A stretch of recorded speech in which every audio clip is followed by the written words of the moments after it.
So, the G7x Mark II.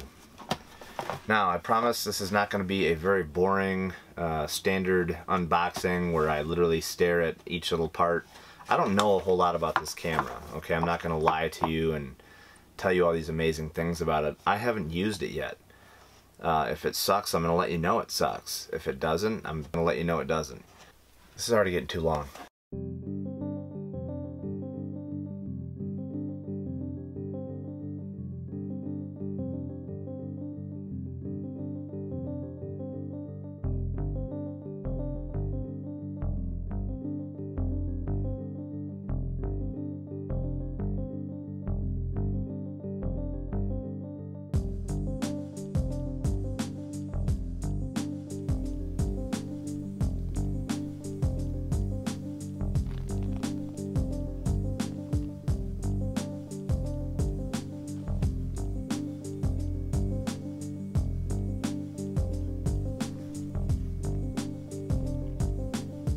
The final review.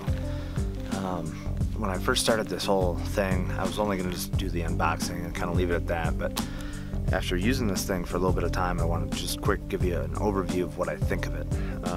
One of the things that I love about this thing is its portability. There's a couple things that I would strongly recommend if you do end up getting this camera. Obviously grip tape. It's kind of a YouTube hack. It's everywhere. I'm no pioneer of that, but it definitely does make a difference. A couple things I just want to go over real quick. This is the second camera that I've gotten. I had a problem with the lens cover. Basically, I would open it and the cover would only open halfway. So I don't think that that's a big deal with Canon. I have not read about this as being a major issue or defect. I would kind of strongly recommend if you guys do get one of these point and shoots and you are taking it out in the wild and you're beating it up, make sure you get that little protection plan from wherever you're buying it from. A lot of times it's a gimmick, but in the case of these kind of things where the electronics are very expensive to fix, it is worth it.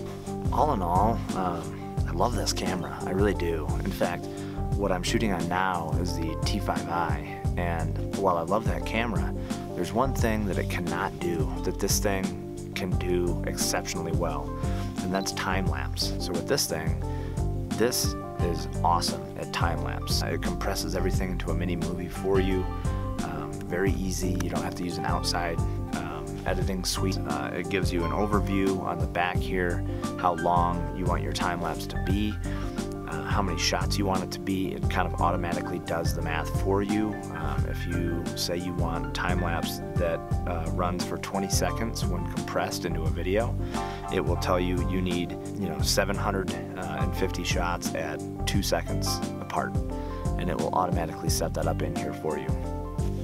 One thing is, with the T5i, I would obviously have to do that on a remote, and it can be kind of a pain. I mean, if you have the time to carry all that stuff with you, more power to you. I honestly, it's getting to the point where less is more kind of deal for me on the hikes. The other thing it does well is nighttime shots.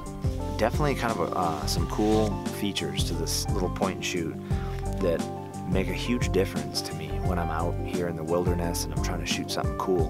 But yeah, so this is really nice, guys. I love this camera. I definitely cannot imagine doing a lot of stuff without it. So if you guys are reading all the reviews, if you're looking at Sony versus Canon, listen, Sony's more expensive. If that's what you want, go for it. It needs an outside editor to do a lot of stuff that this comes with. To me, that's a deal breaker. The biggest complaint people have with this thing is the focus speed. If you're shooting something in a room and you come into a different room, it takes a long time for the light sensor to basically comprehend what's going on and focus on what needs to be focused on. That's not a big deal to me, honestly. And I can't think of too many people that can really legitimately gripe about that. I mean, if you're doing it for work, you're probably not using this anyway. So, I don't know, guys. Something to think about. But I love this thing. I've now been using it for 5 months, 4 months. If you want something quick that you can throw in your pocket, this is what you need right here. The quality on this thing is amazing. So that's it. That's the review. Hope you guys liked it.